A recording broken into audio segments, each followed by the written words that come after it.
Hey you guys, it's Sadie at All Natural Me, although I don't really feel like Sadie at All Natural Me right now. I just feel like Sadie today. So how's the journaling going? Yeah, I am in my van. Good observation.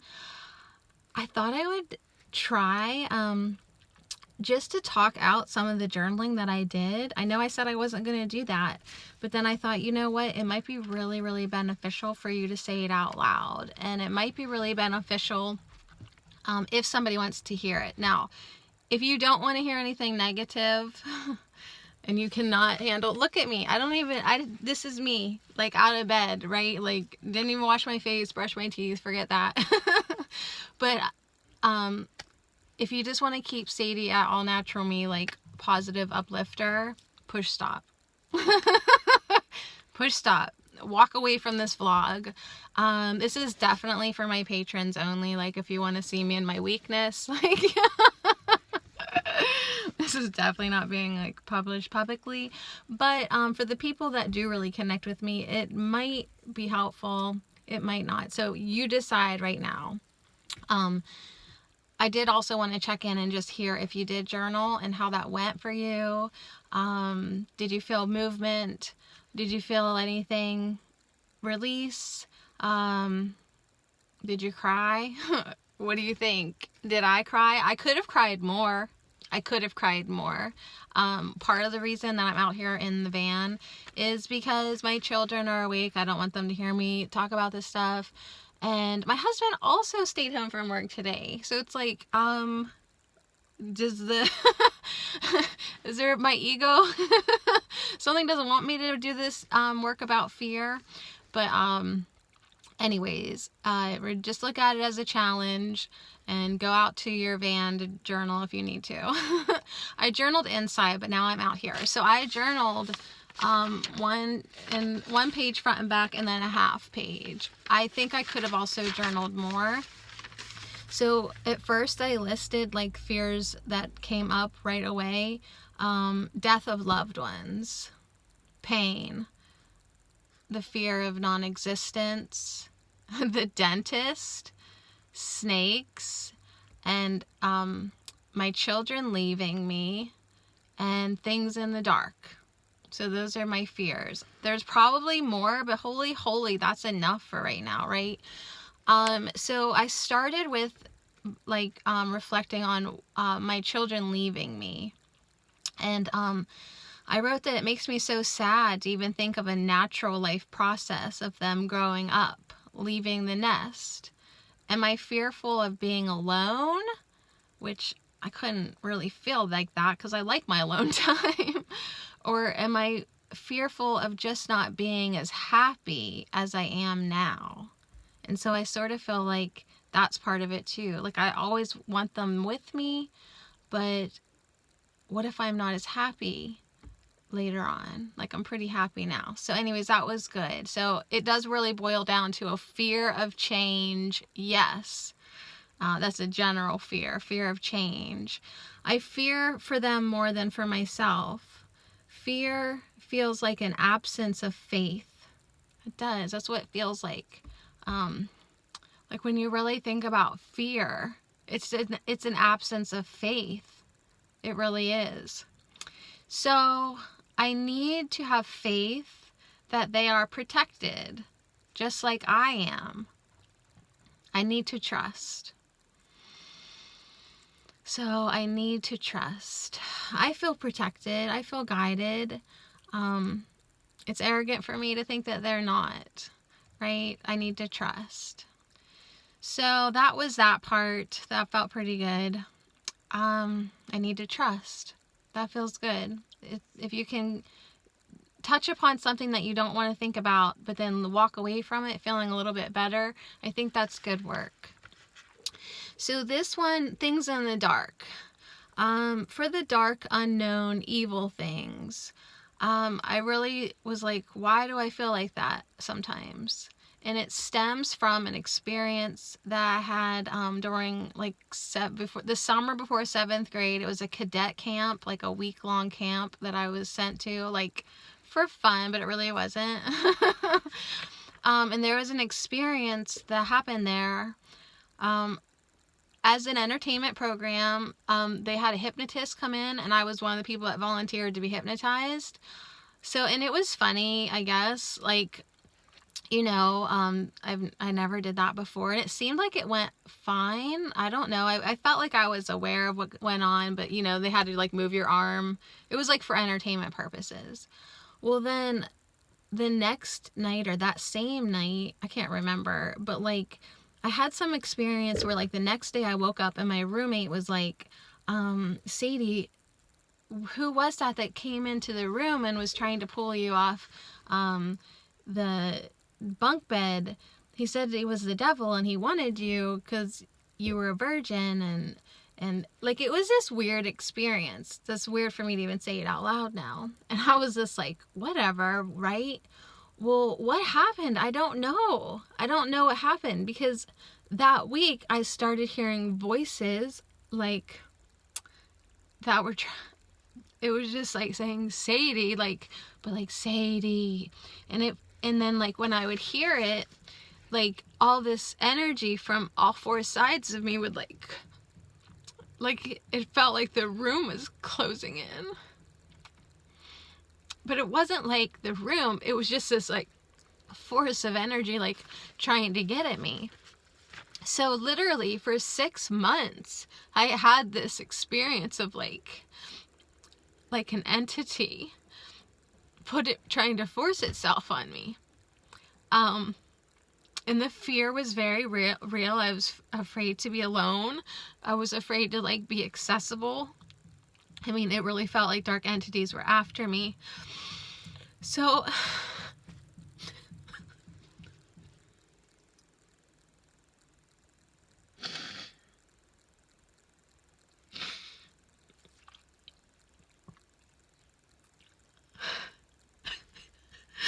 see, it was one thing to write that down, but then, like, another thing to say it out loud.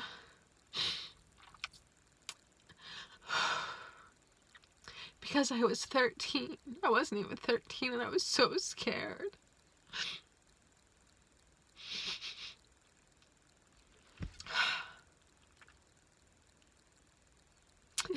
This is usually when you push stop and don't upload the video.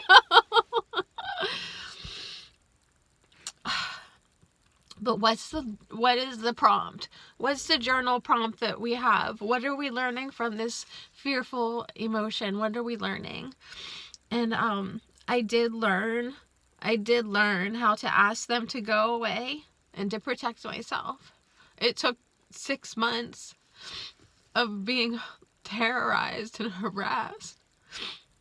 And then the fear built upon itself.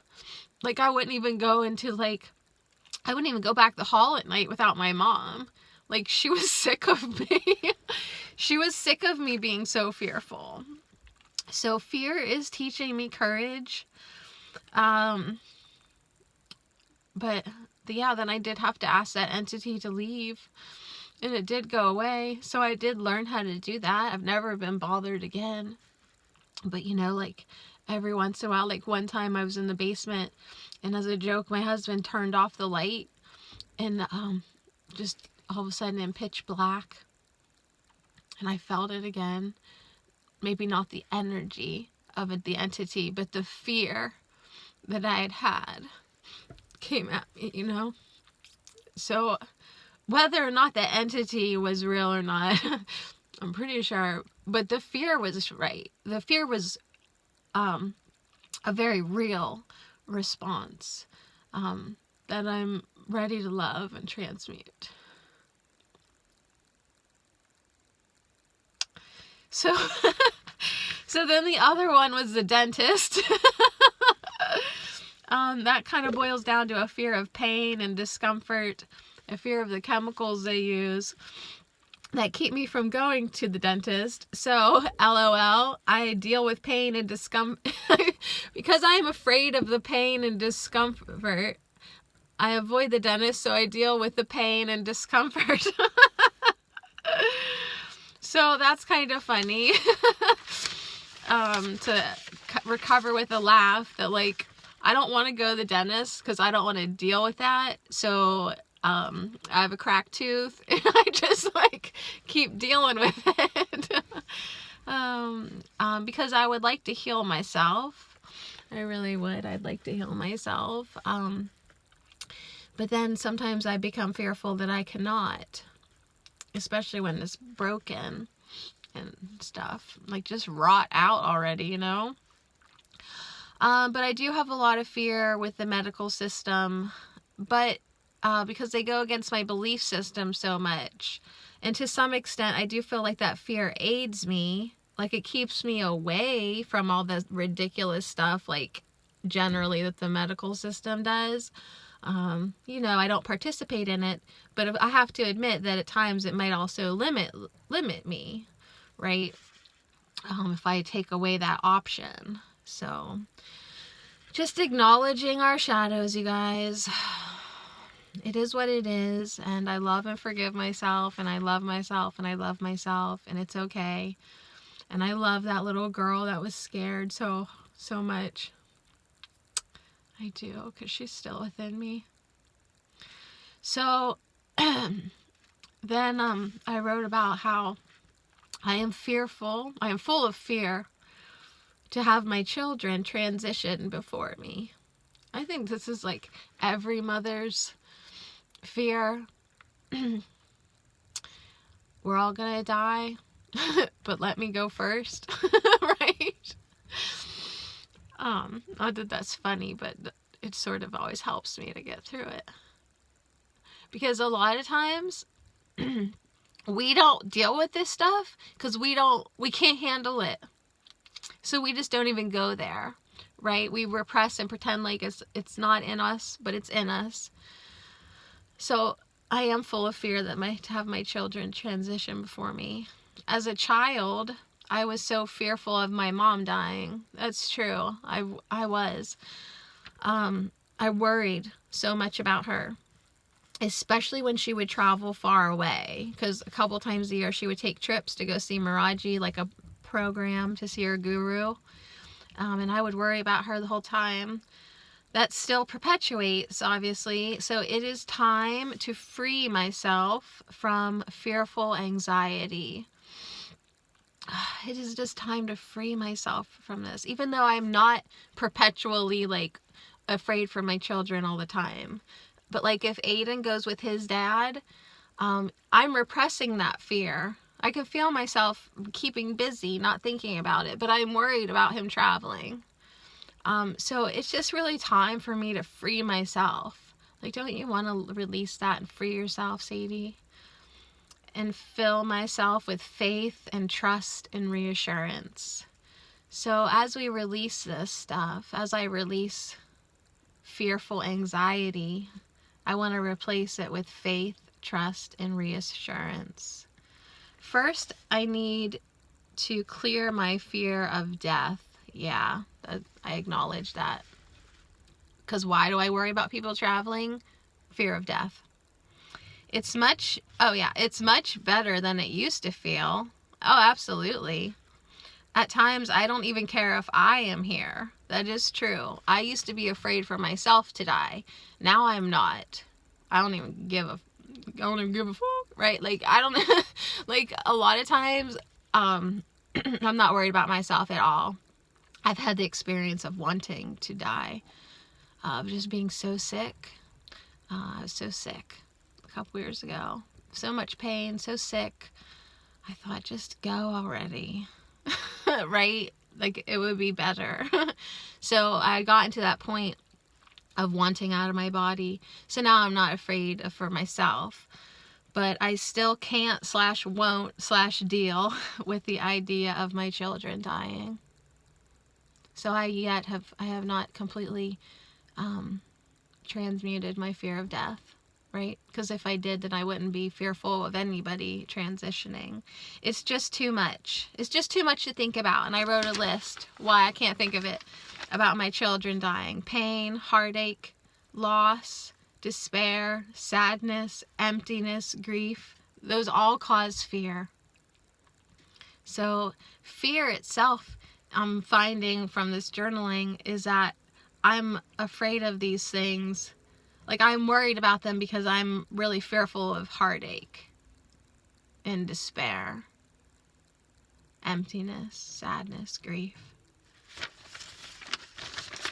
So then that led me to think about, Aiden had a pen pal in Texas a couple years. Well, okay, Aiden's 15.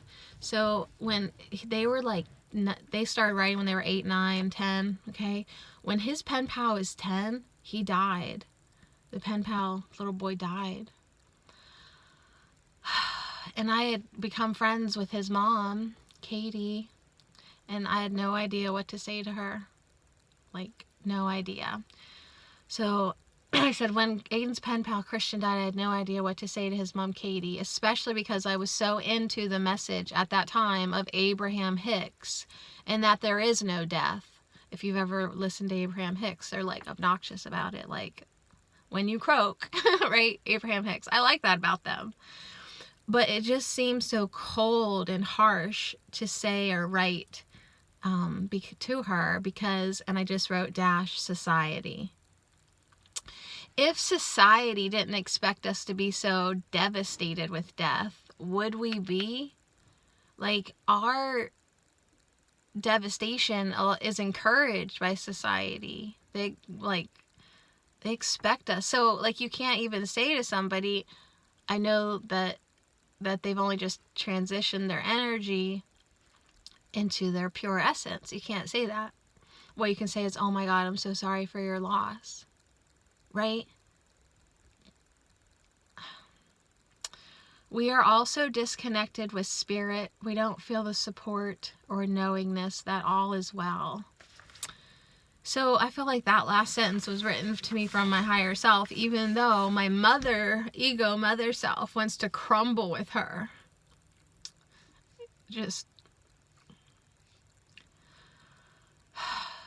So these are our fears.